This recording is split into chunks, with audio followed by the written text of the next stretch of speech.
олимпиадаға нәтижелерін көрдіңіз, естіңіз, соған өзіңіздің көзқарасыңыз қалай? Қазір жаңалықтың бәрін, не болып жатыр бәрін сол интернет желіден қарайтын болдық қой. Бірақ сол интернет желіде байқаймын, жалпы осы қызу талқыланып жатыр қазір олимпиада мәселесі. Біз енді шыны керек, мына әбден салым сап үйреніп қалған халықпыз ғой. Әр анау додаға жаңағы жүйріктерді қосқан кезде салым салу керек біздің жүйріктеріміз. Деп осылай үйреніп қалған көріністе биыл олимпиадада сол спорт мамандары, бауырларымыз алтын ала алмағанына осындай бір көп әңгіме жүріп жатыр. Енді өз көз қарасым, жалпы ол спортқа барып сонша уақыт еңбектерін салған сол спорт мамандарын мен айтар едім, негізінен құрметтеуді үйренуіміз керек деп ойлаймын. Әңгімені осыдан бастауымыз керек. Біріншіден, олар барып қатысқаның өзі жүлде деп ойлаймын мен. Енді сонша мемлекеттің арасынан барып қатысуымыздың өзі біріншіден ол орын. Екіншіден, олардың алтын алмай қалуы, енді ол қазақ айтады ғой, ат шаба ма, бап шаба ма дейді. Немесе екінші бір сөзінде бап шаба ма, бақ шаба ма дейді. Мүмкін бақтар шаппай қалған шығар, қанша баптар келіп тұрса да мүмкін бақтар келмей қалған шығар, мүмкін.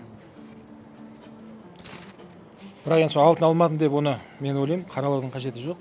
Өзімде спортпен айналысамын әлі күнге шейін. Өзімізде сол кикбокс саласында жарыстарға барғам, ринг көргем.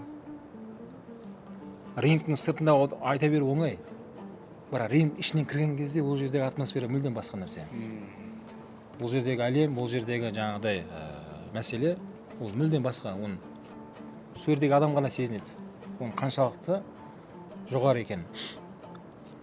Сол үшін мен ойлаймын, жалпы биыл барып келген олимпиададан кез келген қайсысы болса да мен үшін чемпион қайсысы болса да олардың барып қатысып, ана жерде жүрулерінің өзі төбесін көрсетіп, арасында бронза болса да алдық. Ол да үлкен мәселе деп қабылдауымыз керек. Қазақ айтады ғой, малым жанымның садақасы, жаным арымның садақасы дейді. Yani еркек тоқты құрбандық деп кіріскен ғой олар кәдімгідей. Жеңді қайырып қойып ше. Сол жігердің арқасында мен ойлаймын, көптеген жетістікке жеткен ғой бабаларымыз. Енді жаңа айттым, техникалық дайындықтарын жаман деп айта алмаймын. Оған жоққа шығаруға болмайды. Дайындықтары, жетістіктері, кейде қарайсың, уже неше дүркін чемпиондардың өзіне енді каверға шыққан жаңа күрес болсын, бокс болсын бүйтіп қарап отырамын ғой. Жас өспірімдер шығып тұр, техникасы анадан кем емес. Бірақ бір нәрсе сол жаңағы не жетіспей тұрады. Ана артынан айт дейтін ше, жаңағыдай бір қамшыны жерге ұрып қойып аталарымыз барады, айт деп жаңағы шулайтын болған ғой. Жаңағы сол дух кейде байқаймын, жетіспей жатқан сияқты.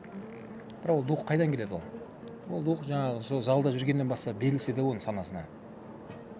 Соны сөйтіп сіңірсе, ертең үлкен анау жарысқа барып қатысқан, додаға қатысқан кезде де ол кіреді сол жерде. Ана Қажымұқан атамыздың да бабасы батасын берген кезде айтқан ғой.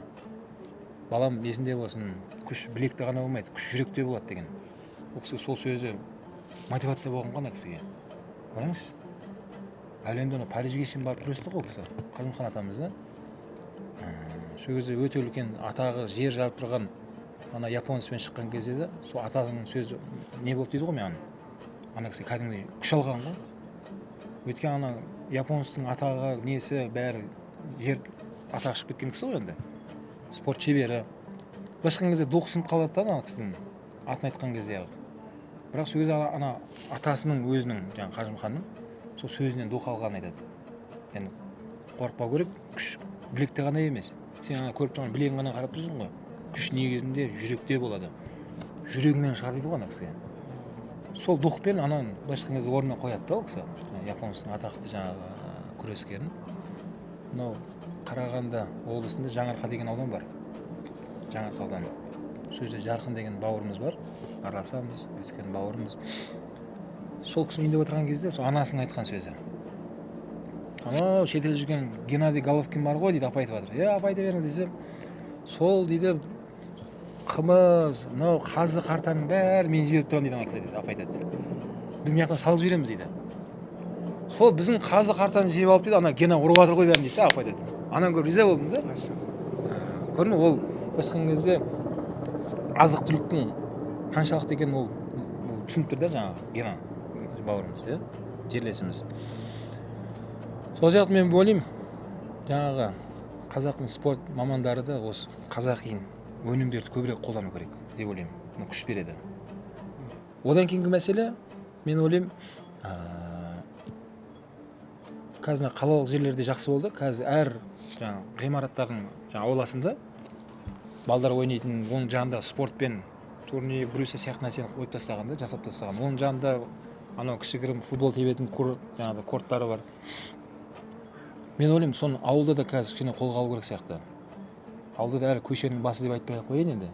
Кішігірім бір ауылға шағымдап комплексін жасап кете беру керек деп ойлаймын да. Ауылдың балалары сол кезде жаңағыдай телефонға телміріп, не істерін білмей жүрмейді. Олар анеге барып спортпен айналысып көріп тұр ғой енді.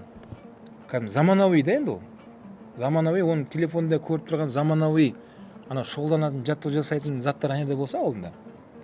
Мен ойлаймын, ол балалар барады ол жерге. Енді сол балалардың ішінде жаңа жаттықтыру мамандары, олар әділдік қылып тыңдау керек деп ойлаймын да. Енді әбден әділдікпен іріктеу керек балаларды, іріктеген мәселесінде де. Кейін сол балаларды шығару керек деп ойлаймын. Бесінші мәселе, кейін сол олимпиададан алады ғой балалар. Алған екен, мен ойлаймын, бір мәрте медал алып келдім демей, олар әрмен қара тағы да көру керек те бірнеше мәрте. Мысалы, дамыған мемлекеттерді қарасаң, 2 дүркін, 3 дүркін, 5 дүркін чемпиондар бар да. Яғни олар қайта-қайта алады олар. Неге? Өйткені мынандай нәрсе ғой. Тәжірибе бәрі тәжірибені көрсетеді. Яғни бір мәрте олимпиададан көрген биылғы осы спортсмендер, бұлар қазір осы несін қайратын жаңағыдай төмендетпей, және бұлар шыңдап, келесіде тағы да қосса бұлар алады. Неге? Көрді ғой олар. Ол жақта уже тәжірибе бар бұларда. Уже анерде сезіне алады да. Уже залды көрді, анердегі рингті көрді, анердегі коверді көрді. Олар сезінеді. Өткен олимпиада, әлем деңгейде оны мыс басып тастайды негізінде. Сол жақта мен ойлаймын да, сол шынымен соған дарынды, бойында спортқа деген жаңағы жігері бар, денсаулығы бар жігіттерді алтын асада қайта-қайта салу керек деп ойлаймын да. Оларды қайта-қайта шыңдап, қайта-қайта салып, ол арқылы не болады елімізде? Спорт дамиды. Спорт дамиды. Мысалы, кейде жастардың ішінде неге спорт дамымайтын бір себебін мен көріп тұрмын. Олимпиадаға үшін барады, алтын алады да, артынан шенеунік болып кетіп жатыр, депутат болып кетеді, әкім болып кетеді, басқа болып кетеді.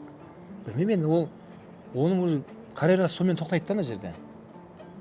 Сонымен мына жақта жастардың ішінде не жоқ оған? Еліктеу жоқ та қатты. Ол сондай болып кетті ол дейді. Неге Головкинге еліктеу бар? Геннадий Головкинге. Ол өзінің несін тоқтатпады.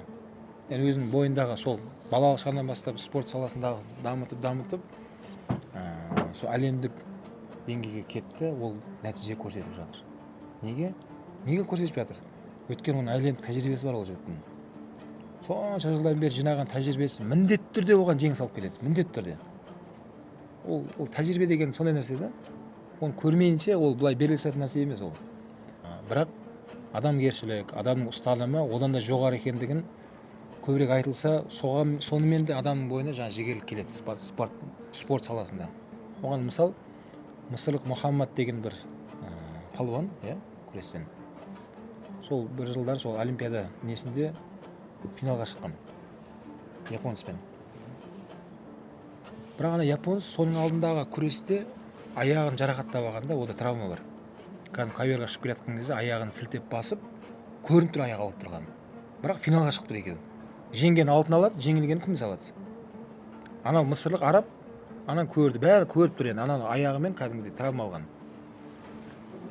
Оны жай бүйтіп қатты күшке салмай ақ түртесің, аяғы ауырып тұр ғой енді оны. Сол жағынан барып соққы берсе, құлайды ана точно. Бірақ жаңағы мысырлық жаңағы араб, жаңағы японецтің ығына жығылып ана жерде. Ауыратын жағына келген кезде, мына жағына өтіп кетіп, солай күресіп жүреді да. Сондай бір момент келген кезде, ана аяғы ауыратын жағына түсіп қалған кезде, араб беріле салады ана жерде. Ана үстіне құлайды, ана жығылған болады. Сөйтіп алтынды кімге береді? Японецқа береді. Кейін неға шыққан кезде журналистер сұрап жатыр ғой енді, тілшілер. Қолыңа келіп тұрған бақты сен қолыңа бере салдың ғой, явно көрініп тұр ғой дейді ана жерде. Неге жеңіле салдың дейді. Яғни түртессең аяғы ауырыпты, саған былайша айтқан кезде мынау асығың оңынан түсіп тұрған еді ғой дейді да, сен өзің атқазып бердің ғой дейді. Сөз жаңағы Мұхаммадтың айтқан сөзі қараңыз, айтады ғой, айтады. Иә, дұрыс, егер өзім нәпсімен салсам, маған ол алтын керек болып тұр дейді, қызығып тұрмын дейді. Бірақ ана жігіттің сол жанын ауырып тұрған пайдаланып жеңіп кету мен дінім рұқсат бермейді дейді. Яғни мен ислам діні мұсылмандарға рұқсат бермейді дейді. Соның жаңағыдай қиналып тұрған пайдаланып кетіп, оны жеңіп кету мен дінім рұқсат бермейді. Мен сол үшін оған өте алмадым дейді. Ойлаңыз, сол үшін жеңілуге мәжбүр болдым дейді. Өйткені ол ауырып тұрған адам дейді. Енді қараңыз, бір қызығы, қарай сол кезде демек ол адамгершілікті ана жерде өзінің діни ұстанымын бәрінен жоғары қойып тұр да ана жерде. Дұрыс, олимпиадаға барды, ол дәлелдеді өзін, техникалық та қай жағынан болса мықты екендігін финалға шейін шықты да. Бірақ айтқым келген жері, демек соның ұстаздарына рахмет, соны тәрбиелеген адамдарға рахмет. Оның ұстамдығы, яғни ол олимпиаданың медалынан да жоғары болып тұр да ана жерде, түсінесіз бе? Сонымен кейін Япония мемлекеті патшаларымен қосып, ана кісіні патша күткендей қылып шақыртады ғой оны. Кәдімгі қызыл дорожкамен күтіп алады аэропортта, ойлаңызшы. Сөйтіп Японияның құрметті азаматын береді ана жігітке. Сөйтіп соның арқасында дейді, Японстан ішінде қаншама жастар сол ислам дініне өткен, қаншама ислам дініне деген көзқарастар адамдардың ойы өзгерген. Яғни ислам діні өте сондай адамгершілікке, сондайға дін екен ғой деп риза болған ғой японстар, ойлаңызшы. Осы мен ойлаймын, спорттағы жалпы мақсат адамдық не басым болу керек ол жерде. Жаңа айттым ғой, ол жеңу, ол дұрыс, ол спорт болғаннан кейін біреу жеңеді, біреу жеңіледі. Бірақ соған дейін жаңағы ұлтжандылық, намысты көбірек беру керек. Одан кейін адамгершілік тәрбиені көбірек беру керек жастарға. Сол кезде олар кейінгі жастарға да кездесулерде, тағы басқа мәселелерде сол сөздерін айтып жүреді. Олардың шыққан сөздері олар үшін өтеді. Бірақ ойлаймын, Құдай қаласа бәрі жақсы болады. Ең маңыздысы байқайтыным жастардың сол таза жолға түсіп санымыздың көбейіп жатқанын мен соны байқаймын. Сол үшін тек қана сол дұрыс бағытты көбірек насихаттаса, мен ойлаймын дұрыс болады. Соның үшін жаңа намыс мәселесін көбірек айту керек. Кішкене жігер беру керек оларға. Кәдімгі намысын ояту керек та балалардың. Олар соңына шейін ана жерде салпиып тұрмай, соңына шейін күресу керек, соңына шейін салғыласу керек ана жерде. Жеңілсем де, бірақ соңына шейін. Өйткені мен мына намысымды елім қарап тұр деген сияқты сезінсе, мен ойлаймын, әрине жеңіс болады. Оған ешқандай күмәнім жоқ. Өйткені бәрі бұл бізге жаңалық емес, біздің қанымызда бар, біздің генімізде бар. Біздің ата-бабаларымыз бұндай шайқастар небірін көріп болған. Жекпе-жекті де көрген, ол кезде олимпиада болмаса да, бірақ кәдімгідей олимпиада неше мәрте орап алатын сойқын шайқастарды көрген ғой бабаларымыз. Елдің абыройын қорғап, оған қазір тарих куә да. Мен ойлаймын, сонда тарихтарды көбірек насихаттау керек сияқты, жаңағы оларға көбірек айтылу керек сияқты деп ойлаймын.